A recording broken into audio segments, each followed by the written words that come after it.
Academy for Social Change presents Ambiguity. Have you ever seen a person in a building with a dinosaur? Chances are you're baffled that I even asked that. After all, dinosaurs went extinct long before humans entered the scene. What would one be doing hanging around with someone in a building, right? Not so fast. The question I asked you is ambiguous. If you read it as saying, "Have you ever seen a person accompanied by a dinosaur in a building?" you'd be right to answer, "Obviously not. Those two don't travel together." But you could also read it as saying, "Have you ever seen a person in a building that has a dinosaur in it?" If you've been in a natural history museum, your answer might be, "Yes, I've seen a person in a building that houses a dinosaur skeleton." This confusion about how to interpret the sentence is a product of the ambiguity of the sentence.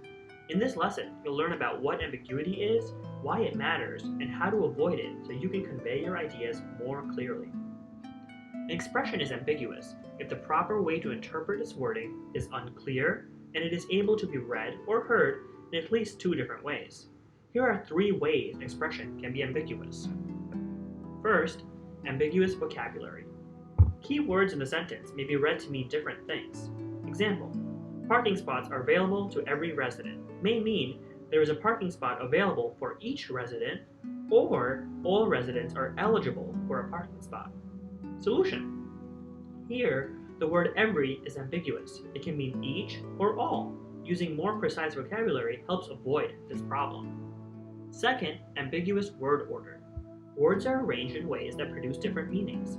There is a woman in the store with a car may mean there's a woman who has a car and is in the store, or there's a woman in the store that has a car in it, or there's a woman in the store who is accompanied by a car. Solution. Here, it is unclear whether the modifier with a car is describing the woman or the store. Paying close attention to the structure of a sentence helps avoid this problem. If you were paying attention to example 1, you may also have caught the ambiguity produced by the word with. Here, with may mean has, or it may mean is accompanied by. This problem can be avoided by using more precise vocabulary. Third, ambiguous description. The description does not provide all the information needed to pick out the relevant meaning of a term or phrase. Kanye West loves Chicago may mean Kanye West loves his daughter, Chicago, or Kanye West loves his hometown, Chicago. Solution. Here, it is unclear which Chicago is being referenced. It may be Kanye's daughter or Kanye's hometown. Including more information or introducing the context of the term, in this case Chicago, helps avoid this problem. Why be aware of it? Of course, most of the time we write or voice an ambiguous thought, we don't mean to be ambiguous. Nevertheless, there are good reasons to watch out for and avoid ambiguity. Here are two of these reasons. First, clarity helps persuade. The truth is, most people don't like to spend a long time wondering what is meant by an ambiguous term or phrase. After a while of investigating, they may lose interest or assume a meaning, neither of which helps you persuade them of an argument or claim you want to make. They may stop engaging, take you to be presenting a different claim or argument, or question your credibility. You may come off as wishy-washy, straddling two meanings because even you don't know which one you're committed to. Clear writing or speech reflects a clear understanding of one's point, and readers or listeners pick up on this. The more you seem to know exactly what you're talking about, the more confidence others will have in your point. Second, clarity helps avoid unintended and/or problematic meanings. Misunderstandings can have consequences beyond obscuring your message. They can be unintentionally divisive and problematic. Consider the following claim: the poor appeal to capitalist structures. This may mean capitalist structures are appealed to by the poor, or capitalist structures have an interest in the poor. Appeal to has an ambiguous meaning, and as a result, these two interpretations say two very different and unequally controversial things. In fact, the first can be interpreted in two further ways. The poor cite capitalist structures to explain something such as oppression, or the poor call on capitalist structures, for example, for a solution. Different readers and listeners who bring their own biases to their interpretations may take different meanings from the same sentence. This can make it seem like the sentence is making a stronger or more controversial claim than the writer or speaker intended. An example from the law. Avoiding ambiguity is crucial for making sure both you and your audience are on the same page about what you're saying. One domain where ambiguity has serious consequences is the law.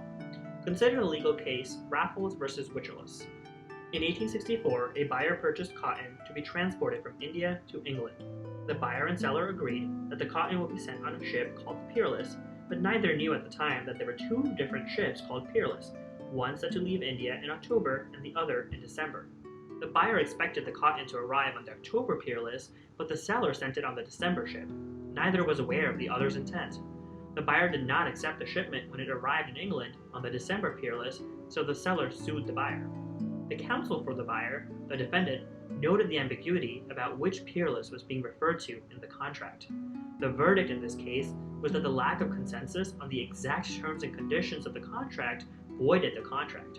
Because it was not binding, the buyer did not have to accept the cotton, and the seller had to eat his losses.